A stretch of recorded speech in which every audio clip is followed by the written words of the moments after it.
여러분 안녕하십니까? 뉴스라이브 문을 엽니다. 올해는 대한민국 지하철이 건설된 지 반세기를 맞이하는 해입니다. 지난 50년간 구축된 서울 철도망의 길이는 서울에서 부산까지 가는 거리와 비슷하다고 하죠. 지금 이 순간 서울 어디선가에는 계속해서 새로운 노선들이 생겨나고 있습니다. 오늘 뉴스라이브에서는 서울 도시철도의 역사와 함께 우이신설선 개통과 함께 접어든 서울 경전철의 중간 진행 상황을 짚어보겠습니다. 7월 18일 뉴스라이브 지금부터 시작합니다.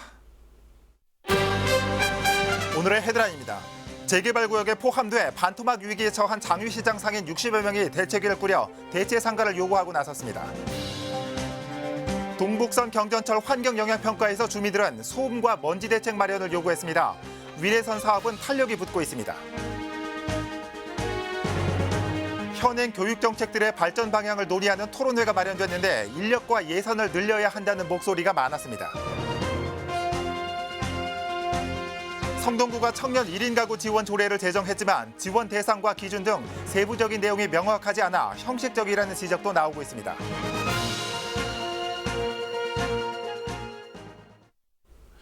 성북구 장위시장이 재개발로 인해 반토막 나게 된 소식 여러 번 전해드렸습니다. 최근 장위 10구역 협의체가 꾸려진 가운데 시장 상인들은 대책위를 꾸려 대체 상가 요구에 나섰습니다. 첫 소식 이혜진 기자입니다. 골목형 시장인 장위시장의 절반 정도가 재개발 구역에 포함됐습니다. 해당 구역 주민들의 이주가 시작되면서 시장 상인들도 점포를 비워줘야 하는 상황. 일부 상인들은 시장을 떠난 상태입니다. 하지만 그동안 시장이 존치될 것이라 믿었던 상인들은 마음이 무겁습니다. 주변 시세가 오른 상황에서 현재와 똑같은 조건의 점포를 구하기 어렵기 때문입니다. 상황이 이렇자 60여 명의 상인들은 대책위를 꾸려 대체 상가를 요구하고 나섰습니다. 그래서 여기서 장사를 하고 싶어하는 상인들이 한 50여 명 되거든요. 그래서 이제 그런 상인들한테 지금 남아있는 11구역의 시장과 이어서 대체 시장 같은 거를 마련해주면 저희들이 계속 생계를 유지하고. 이주를 앞둔 일부 상인들은 조합 측에 시설비 보상을 주장하고 있습니다. 그동안 시설비 개선 사업에 40억 원 정도가 들어갔는데 이 중 10%는 상인들이 부담한 상황. 영업보상비와 별도로 시설 투자금에 대한 보상을 해달란 이야기입니다. 우리가 40억이 서울시에서 투자를 뗐는데 그 투자한 금액에 대한 10%를 우리가 부담을 했어요. 개인이 전부 다. 지금 이 갈 데가 없으니까 거기에 대한 보상을 해줘야 된다. 왜? 이사도 가면 이사 비용이 도대체가 돈이 얼마냐. 요새 1, 200만, 2, 300만 원이다. 그러면 그 비용도 없다. 그러면 길바닥에 내놓을 수 있느냐. 당장 시장을 떠나야 하는 상인들의 시름이 깊은 가운데 반토막난 장위시장이 제대로 운영될 수 있을지 남은 상인들의 우려도 점점 커져가고 있습니다. 딜라이브 서울 경기 케이블 TV 이혜지입니다. 경의선 공유지를 둘러싼 갈등. 최근 마포구가 부지 일대에 펜스 설치 작업을 강행하면서 크고 작은 충돌이 일어나고 있습니다. 마포구는 조만간 작업을 끝마치겠다는 계획이고 경의선 공유지 측 주민들은 끝까지 저지하겠다는 입장입니다. 천서영 기자입니다. 공사 자재를 실은 차량을 경의선 공유지 측 주민들이 막아섭니다. 공무원과 시민단체 회원들이 뒤섞여 소란이 벌어집니다. 시설물에 개고장을 붙이는 과정에서도 한바탕 실랑이가 벌어지고 경찰이 중재에 나서 보지만 역부족입니다. 마음대로 해. 마음대로 해. 마포구청 직인도 안 지키는 부족해서 두 번씩 이비적으로 경의선 공유지 펜스 설치를 두고 갈등이 고조되고 있습니다. 지난 15일에 이어 이튿날인 16일 마포구가 다시 작업을 강행하려 했지만 시민단체 등 경의선 공유지 측 주민들의 저지로 2시간 만에 중단됐습니다. 시민단체들은 즉각 기자회견을 열고 마포구를 규탄했습니다. 법적, 절차적 근거도 밝히지 않은 펜스 설치 작업은 불법이라는 주장입니다. 공무원이 공직을 수행할 때, 공무를 수행할 때에는 반드시 그 공무 수행의 절차를 지켜야 됩니다. 부지 활용 방안에 대해서는 시민들과 함께 의견을 모아야 한다고 말했습니다. 지금 상태가 아니더라도 대규모 역세권 개발이 아닌 많은 시민들과 함께 사용할 수 있는 대안적 공간 마련을 위해 방법을 모색해야 한다는 것입니다. 마포구청은 더 이상 제 세금으로 이런 패스 치지 마시고 시민들이 주십시오. 시민들이 이 공간을 어떻게 바꾸고 싶은 건지, 시민들이 이 공간을 어떻게 만들어 나오고 싶은 건지 그 이야기부터 듣고 그 다음에 어떻게 하든지 마포구청이 해야 할 일이 그거 아닙니까? 한편 마포구는 펜스 설치를 못하더라도 연말까지는 공덕역 지상부에 있는 불법 시설물을 전면 철거한다는 계획입니다. 빠르면 이번 주 부지 소유주인 국토부와 함께 명도 소송을 진행할 예정으로 경의선 공유지를 둘러싼 갈등은 점점 더해질 것으로 예상됩니다. 딜라이브 서울 경기 케이블 TV 천서연입니다.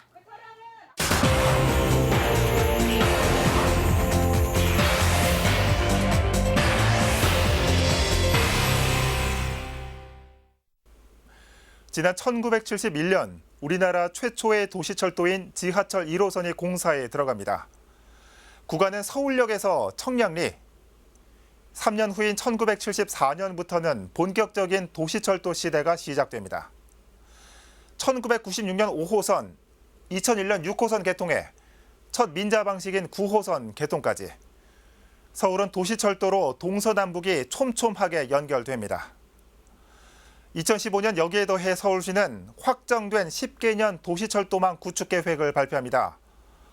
2025년까지 90km 길이의 총 10개 노선을 신설하는 것, 9개 노선은 경전철로, 위례선은 트램으로, 기존의 교통망에 모세혈관 같은 역할이 기대됐었죠. 그런데 4년여가 지난 지금 서울 경전철은 계획대로 순조롭게 진행되고 있을까요? 우이신설 경전철은 자금난을 겪었던 사업자와 서울시와의 갈등으로 공사 중단 등의 난항을 겪었습니다. 이 계획보다 1년여 늦은 지난 2017년 개통했지만 잦은 고장과 운행 지연, 적자 문제로 어려움은 이어지고 있습니다. 낮은 수익성으로 사업자 선정에 어려움을 겪어온 면목선은 서울시의 재정사업으로 전환돼 2022년 착공을 목표로 하고 있지만 국가 재정 투입 여부가 관건입니다. 9호선 3단계에 이어 보훈병원에서 고덕동을 잇는 9호선 4단계 연장은 종착역 위치를 두고 주민 사이에 갈등을 빚고 있습니다. 자, 계속해서 이 동북선과 위례선을 살펴볼 텐데 동북선은 최근 환경영향평가 주민설명회가 열렸습니다. 서울 동북부의 새로운 교통수단으로 기대를 모으고 있는 가운데 차고지 토지 보상 문제가 걸림돌로 나타났습니다. 동북선 추진 상황 계속해서 박선화 기자가 전해드립니다.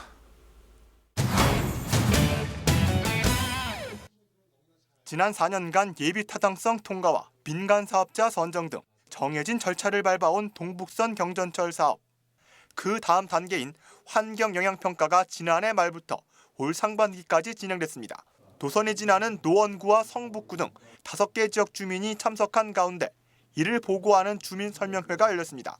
주최 측은 공사 시작과 개통 후 상황을 모의 실험한 결과 환경 피해는 크지 않을 것으로 예상된다고 밝혔습니다. 현재 환경영향 기준으로 봤을 때 그 연간 0.1에서 4.8%가 좀 증가할 것으로 예상되고요. 이산화 질소는 0.2%가 좀 증가할 것으로 보여지고 있습니다. 이 영향 좀 크지 않은 것으로 좀 보여지고 있습니다. 공단 측의 보고에도 주민들은 불안해했습니다. 미세먼지 저감 장치는 설치되는지, 발파로 인한 예상 피해는 없는지 등을 따져 물었습니다. 미세먼지, 스타라든가 그런 시설들이 추가가 됐는지 그게 궁금하고요. 야간에 차량이 운행하면서 그 소음, 마찰 소음이 상당히 크거든요. 테스트 차량을 이용해서 터널 안에 청소를 주기적으로 가정한다든가 충격소음들이 좀 가장 문제가 되고 있습니다. 그런 부분들은 향후에 사업 시행을 하면서 공사관리 좀 안전을 기할 수 있도록 이해를 하도록 하겠습니다. 주민들은 우이신설 경전철 등 우여곡절 끝에 개통한 경전철 사례를 예로 들며 사업 중단 등에 따른 대비책 마련도 필요하다고 지적했습니다. 소음 진동부터 공사가 중단되기도 하고 그 우이신설 경전철 공사 와중에 발생한 환경영향 사안에 대해서 감안을 하면서 이번 초안을 어떻게 작성했는지. 동북선 경전철 사업은 성동구 왕십리역에서 노원구 상기역을 지하터널로 잇는 사업입니다. 총 구간은 13.4km며 개통될 경우 두 구간을 25분 만에 오갈 수 있을 것으로 전망되고 있습니다. 동북선 경전철 주식회사 측은 차고지 부지에 대한 토지주 보상 문제만 해결되면 착공할 수 있을 것이라고 밝혔습니다. 딜라이브 서울 경기 케이블 TV 박선화입니다. 한편 위례서는 탄력을 받고 있습니다. 위례 신사서는 민간 사업자 선정에 들어갔고 트램의 경우 구체적인 밑그림을 위한 관련 용역이 추진됩니다. 계속해서 태윤영 기자입니다. 위례 중앙광장에서 시작해 지하철 3호선 신사역을 잇는 위례 신사선. 사업 추진 10년 만에 민간 투자 사업으로 확정되고 최근에는 사업을 이끌 민간 사업자 선정을 위한 제3자 제안 공고에 들어갔습니다. 오는 12월까지 두 차례의 심사를 거쳐 최종적으로 우선 협상 대상자가 선정됩니다. 최종 사업비와 공사 기간 등은 실시 협약 체결이 이루어지는 내년 말쯤 구체화될 것으로 보입니다. 그동안 구상에 그쳤던 사업이 실무적 단계에 들어갔다는 것에 의미가 있습니다.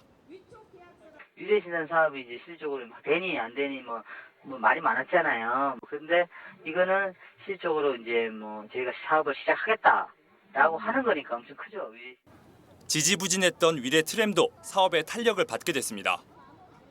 다음 달부터 위례 트램의 노선별 도시철도 기본 계획을 수립하기 위한 용역이 추진됩니다. 서울시는 이달 안으로 용역 업체를 선정하고 용역은 다음 달부터 10개월간 진행될 계획입니다. 이번 용역을 통해 노선명과 장내 교통 수요, 공사 기간 등이 수립돼 사업의 전체적인 밑그림이 그려질 전망입니다. 기본 계획 수립을 하는 용역사가 선정이 됐기 때문에 이제부터 실질적인 기간 단축을 위한 산정을 해볼 수 있는 그런 의미가 있다고 할 수 있습니다. 이 밖에도 8호선 복정역과 산성역을 잇는 이른바 추가역도 연내 착공될 예정이라 남위례 지역의 교통 여건이 한층 개선될 것으로 보입니다. 딜라이브 서울 경기 케이블 TV 태윤영입니다.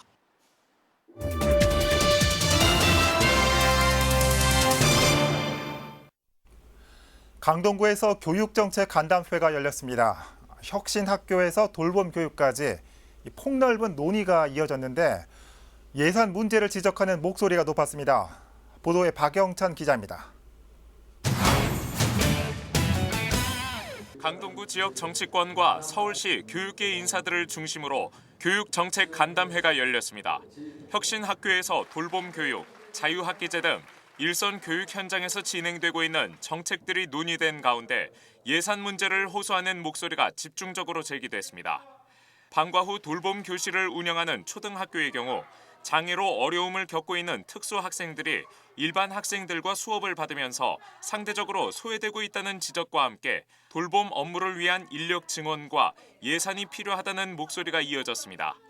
학교에서 담당 업무를 할 수 있는 인력이 좀 부족하다는 점이에요. 상주 코디네이터가 함께 파견할 수 있도록 별도의 예산 지원이 답변에 나선 조희연 교육감은 중구청의 경우 학교 시설을 이용해 돌봄 교육을 일정 부분 담당하고 있다며 구청과 협업하는 방식의 돌봄 시스템 개선책을 언급했습니다.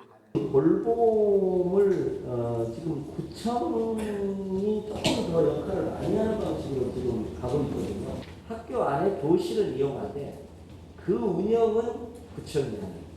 예산 문제는 자유학기제까지 이어졌습니다.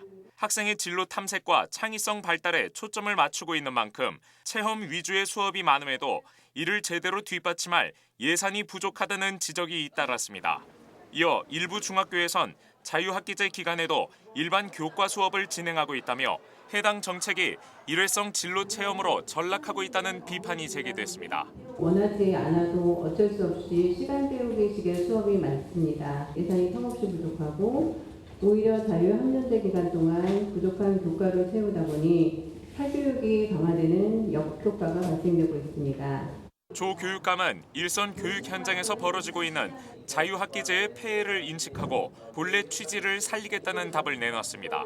저희가 이제 이 방향으로 가고 있는데 여전히 지금 부족한 점이 있는 겁니다. 저희도 계속 이 어떤 진로 체험처를 발굴하고 자유학기제 좋은 사례를 공유하고 이렇게 하는데도 불구하고 말씀하신 그런 면이 있다는 말씀도 드리고요. 한편 간담회 내내 제기된 예산 부족 문제에 대해선 보다 세심한 예산 운용을 통해 교육 현장에 온기가 퍼지도록 집중하겠다는 구상을 내비쳤습니다. 1조 5천억이 이 시설환경에 투자됩니다, 매년. 근데 이제 학교가 뭐 2천과 2,200개가 있으니까 이게 뭐 기별이 잘 안 가는 거예요. 어떤 교육 환경을 조금 더 이렇게 하기 위해서 저희가 좀 투자를 좀 하고 있고요. 이외에도 일부 혁신학교 등에서 노후된 교육 기자재와 시설로 불편을 겪고 있다는 민원이 계속돼 강동구 교육 현장 전반에 폭넓은 예산 지원이 필요하다는 목소리가 이어졌습니다. 딜라이브 서울 경기 케이블 TV 박영찬입니다. 성동구가 청년 1인 가구를 지원하기 위한 조례를 제정했습니다. 반값 원룸 등 주거를 지원하고 이사 차량 등을 제공하는 내용이 담겼습니다. 하지만 지원 대상과 기준이 명확하지 않아 자칫 제도적 근거 마련으로만 끝나는 게 아니냐는 우려도 나오고 있습니다. 보도에 조성협 기자입니다. 성동구의 청년 1인 가구는 18,000가구, 전체 가구 수 중 33.5%를 차지합니다. 해당 수치는 지난 2015년 대비 7.8% 증가한 것으로 성동구의 청년 1인 가구 수는 매년 증가 추세를 보이고 있습니다. 이런 가운데 성동구가 청년 1인 가구 지원 조례를 제정했습니다. 청년 1인 가구의 개인적 어려움을 사회적 공동체가 해결해야 한다는 판단에 따라 3개월간 연구 용역 끝에 지원 근거를 마련한 것, 반값 원룸 제공 등 주거 지원과 대학생 임대차 계약 수수료 경감, 이사 차량과 긴급 돌봄 서비스 지원 등이 주요 내용입니다. 청년들의 취업난이나 열악한 주거 환경 등으로 사회적 어려움을 겪는 청년 1인 가구를 지원할 수 있는 조례를 마련하였습니다. 이처럼 제도적 장치는 마련했지만 조례를 뒷받침할 세부적인 내용은 아직 미흡합니다.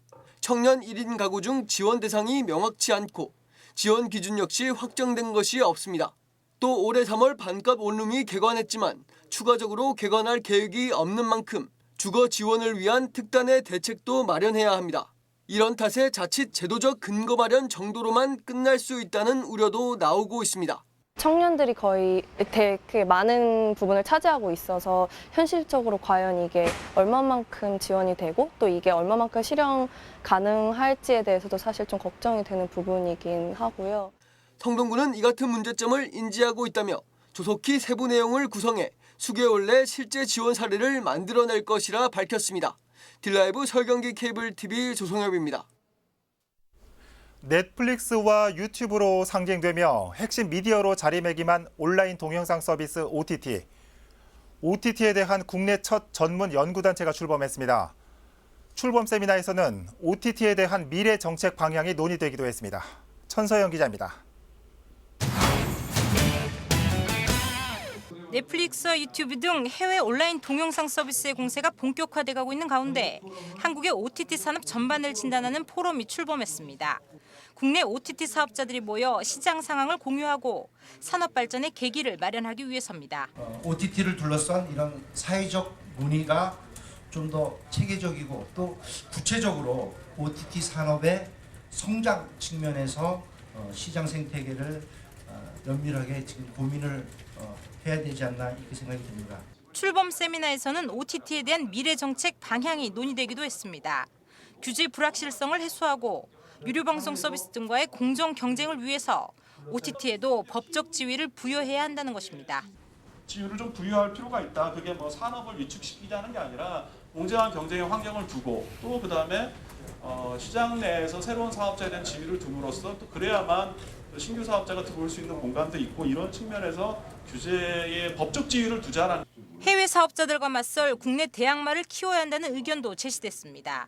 내부 규제 완화는 물론 자국 콘텐츠를 보호하고 육성할 진흥책이 필요하다는 것입니다. 안에 있는 방송사업자들을 어떤 규제하던 이런 부분들을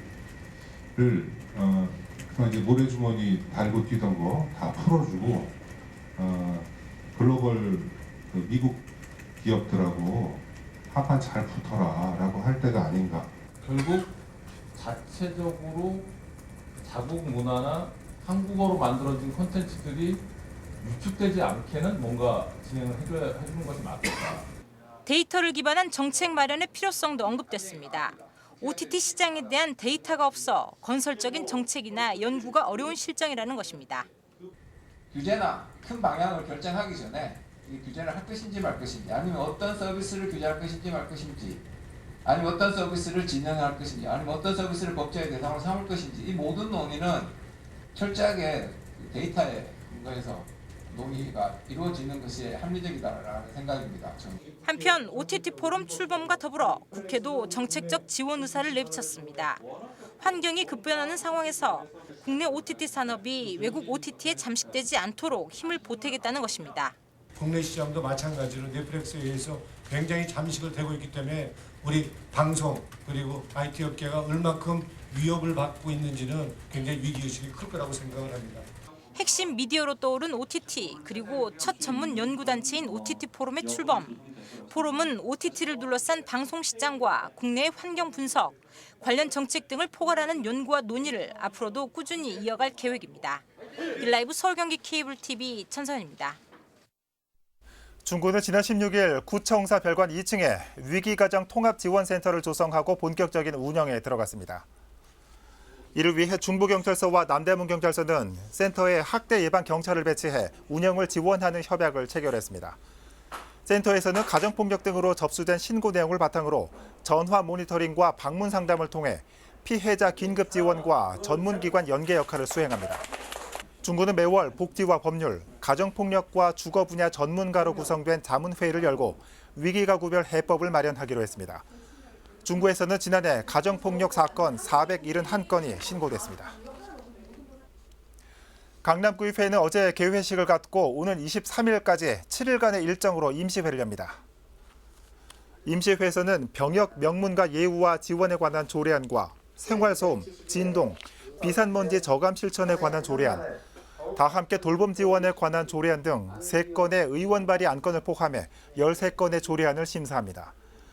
이와 함께 대치동 주차장과 도시경관을 해치는 벽화 사업 등 한윤수 의원과 이향숙 의원, 김현정 의원의 5분 자유 발언이 진행됩니다.